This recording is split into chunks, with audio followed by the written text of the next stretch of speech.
Jalin buat malam ini kita bakal ngebahas apa nih enaknya nih serunya.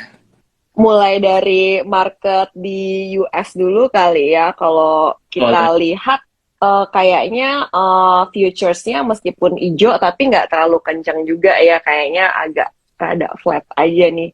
Kayak gimana kalau Mas Aji ngelihat market globalnya?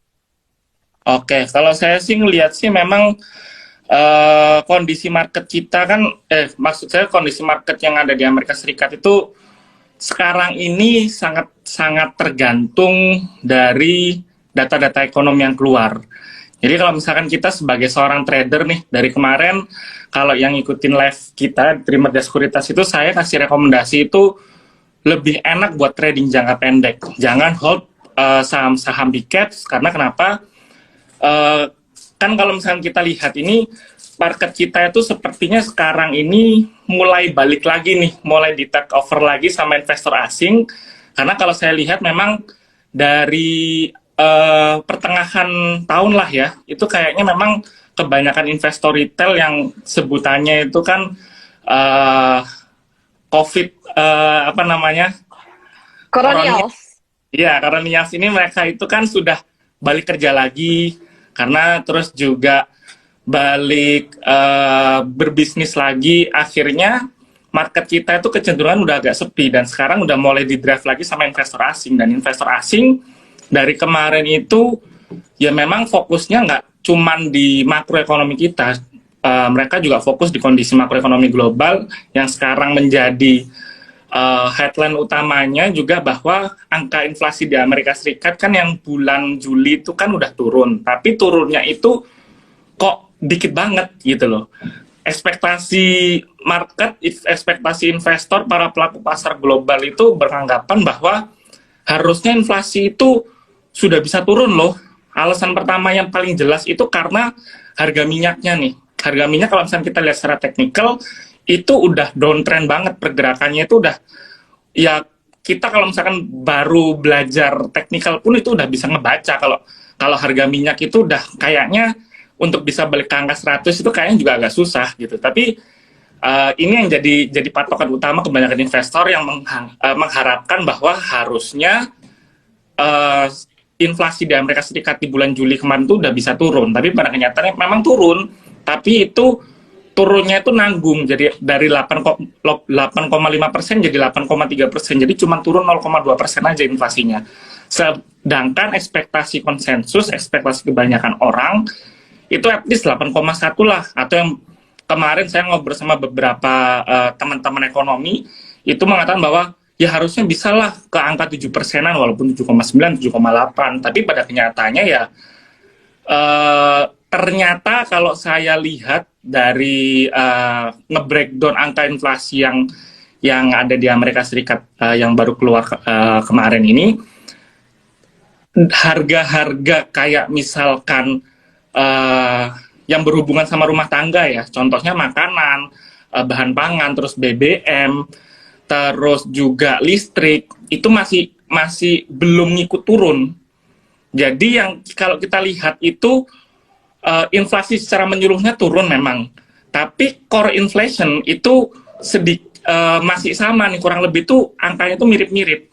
Jadi bedanya inflasi sama core inflasi itu namanya gini, inflasi itu kan kenaikan harga-harga di rata-rata lah, bahasa gampangnya gitu. Nah, core inflasi ini lebih memilah-milah kenaikan harga tanpa kenaikan BBM atau minyak, komoditas minyak dan juga pangan, di mana dua faktor ini itu merupakan uh, produk yang sangat sensitif. Jadi fluktuasi harganya tinggi. Jadi kalau misalnya kita keluarkan minyak dan juga pangannya, inflasi di Amerika Serikat tuh secara core-nya itu masih cukup tinggi. Nah, ini yang jadi apa ya?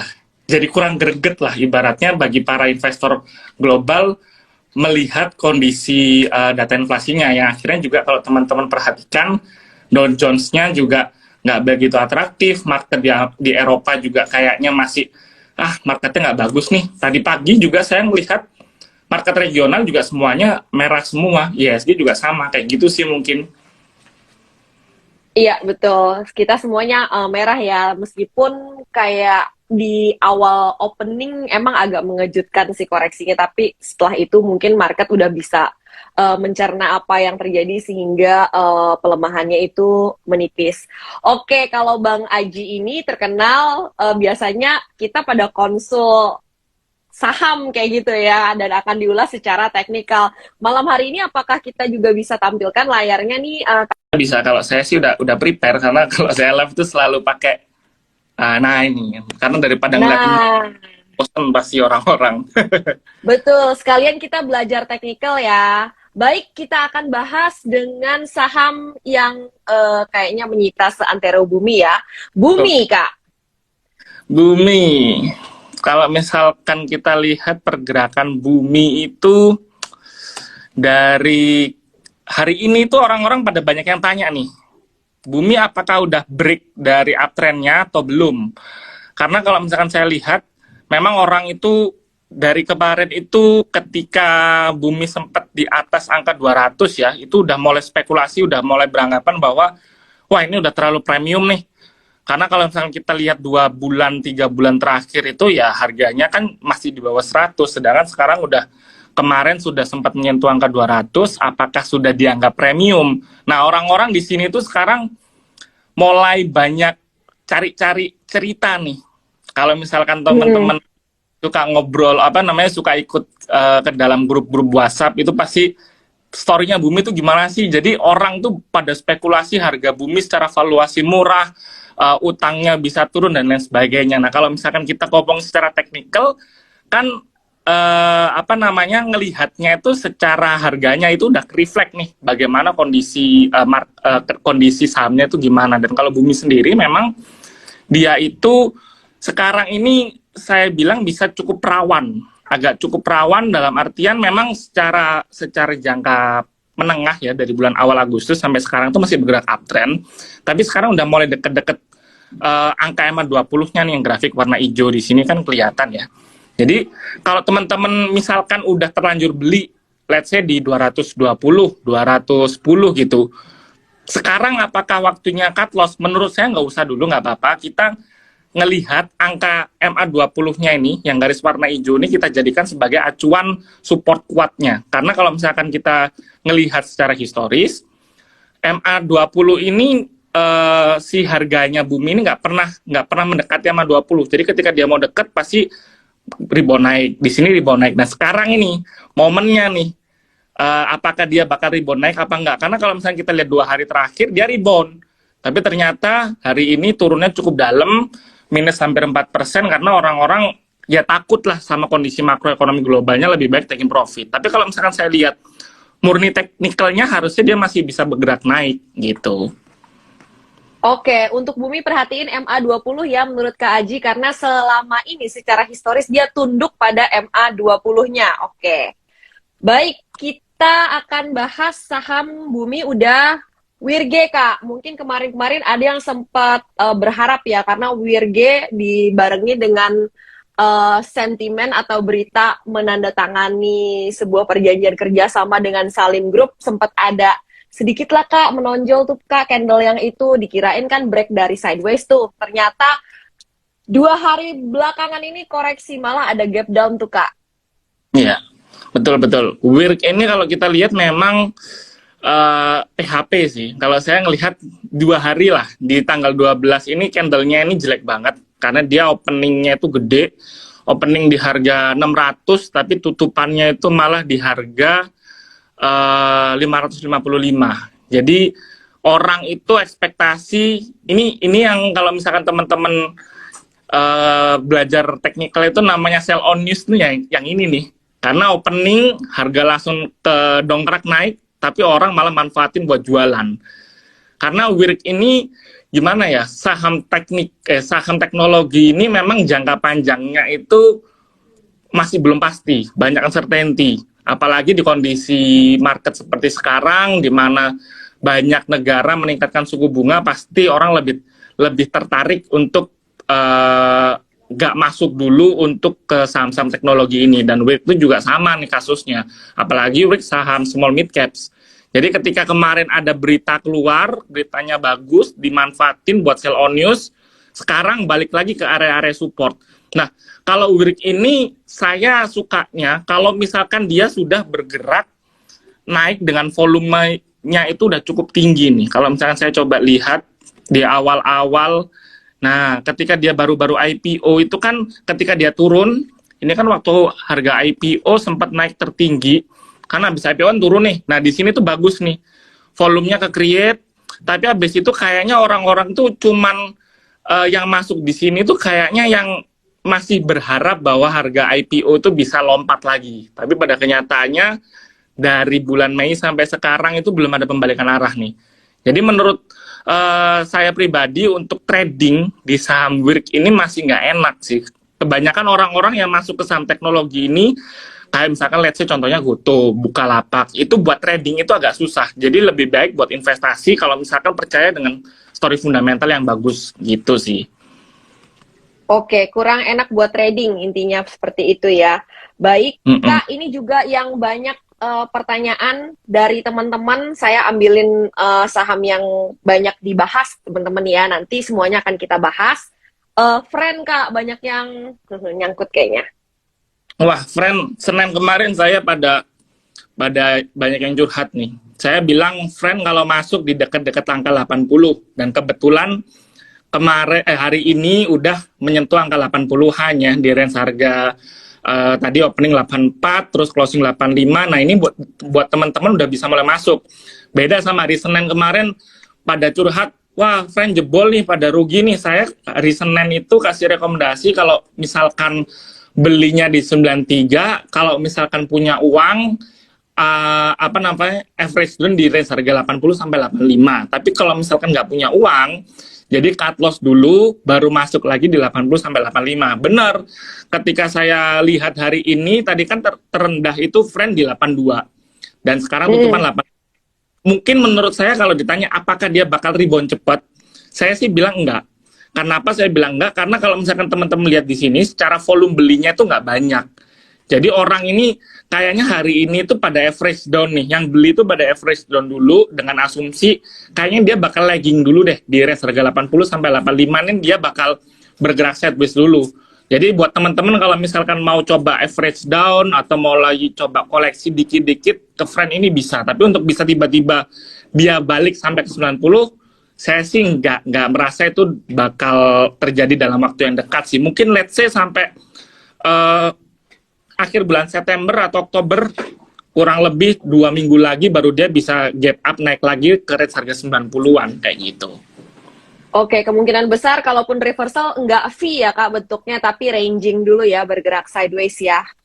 Betul. Baik, itu sudah kita jawab. Kita jawab saham yang kalau disuspend. Ini nanya Kars gimana dong? Disuspend teman-teman. Ada yang nanya. Kars kan baru satu suspennya karena memang harganya mentok terus. Tapi kalau menurut saya sih, kalau ini suspennya baru 1 hari, kemungkinan besok itu dibuka lagi. Nah ini kalau misalkan teman-teman udah mulai agak ragu, boleh mulai sedikit kurangin. Tapi kalau misalkan baru mau masuk gimana?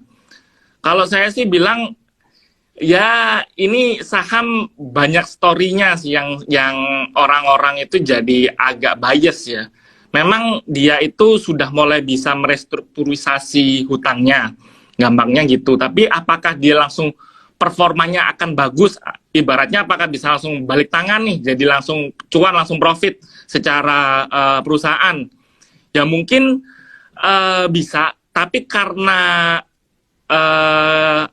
banyak yang masuk, terus juga banyak noise ya, dalam tanda kutip banyak berita-berita, orang-orang pada spekulasi, akhirnya ya keputusan dari OJK lebih baik dimasukin UMA, dan ternyata benar setelah UMA juga kayaknya masih bergeraknya naiknya nggak masuk akal, ya udah disuspend dulu. Ngelihat nih suspendnya mungkin 1 hari 2 hari, habis itu buka suspend, kalau ternyata masih naik lagi suspendnya bisa lebih lama gitu. Jadi ya mungkin kalau misalkan teman-teman udah punya, daripada nggak bisa jualan, mending ketika besok buka UMA harusnya taking profit aja. Kita masuk ya mungkin tadi Bumi itu lebih menarik, atau misalkan friend kalau misalkan mau coba average down agak lama lebih oke gitu. Karena car sih ya menurut saya kalau misalkan kita ketinggalan momen gara-gara nyangkut di cars gara-gara dia lagi disuspend agak sayang juga kayak gitu. Iya, untuk saham-saham begini kadang-kadang kita bingung entry-nya di mana ya, karena ngegas terus gitu dan ternyata disuspend abis itu. Baik, kita mau bahas saham yang teman-teman banyak tanyain, BP nih. Mungkin banyak yang ngarep BP kan, dengar-dengar berita apa BP, tapi BP ini gimana nih Kak? Saya kemarin itu udah sempat bilang ya di live saya itu nggak begitu suka sama BP. Kenapa? Karena geraknya itu sideways dari awal bulan Agustus tuh sideways dan sidewaysnya tuh nggak balik naik tapi malah balik turun. Dan kalau teman-teman lihat nih dari kurun bulan Agustus sampai sekarang September lebih banyak volume merahnya nih dari volume hijaunya. Jadi bisa dikatakan orang yang jualan di range dari bulan Agustus sampai September ini yang pada jualan 1 bulan terakhir ini adalah orang-orang yang beli di sini kemarin. Beli dari bulan Juli nih ketika dia naik mereka hold, terus ketika dia udah jebret keluar ini orang pada jualan nih. Mereka yang dijual di sini untung, tapi banyak yang ngarep bakal bisa rebound balik.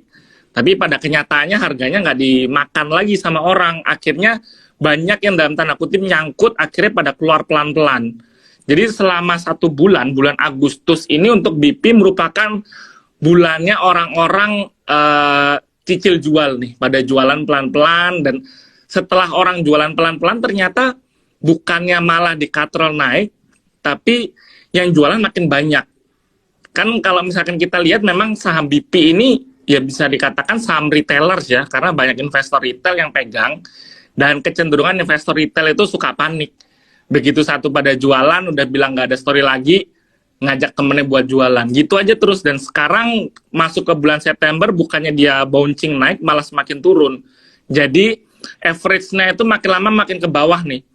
Nah, ini ditakutkan sekarang kan udah di harga tutupan kan hari ini 173. Kita ada support itu 168. Kalau misalkan 168-nya ketembus, turunnya itu bisa cukup dalam loh teman-teman. Mungkin let's say bisa sampai ke angka 140, di bawah 150 dari harga sekarang. Itu kan ya kurang lebih hampir 15%, 10%, ya lumayan juga gitu. Oke, makasih Kak. Berarti ini perhatiin levelnya tadi kata Kak Aji ya, 168 teman-teman, kalau close dan stay di bawah itu hati-hati. Baik, kita akan cari yang big caps ya. Dari tadi kita small caps terus. Ada yang nanya BBRI Kak. Woi, Bang BRI.